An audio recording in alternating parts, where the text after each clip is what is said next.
Hey guys, I'm Anna, and today I'm going to show you how to fix BuzzFeed mobile app not working.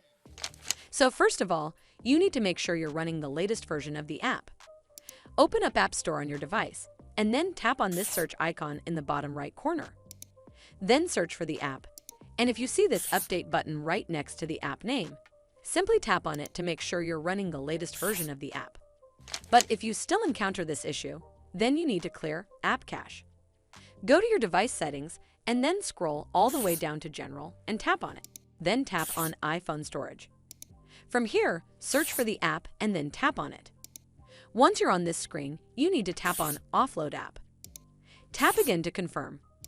It'll take a bit for processing, and then a reinstall button will show up. Simply tap on it to reinstall the app.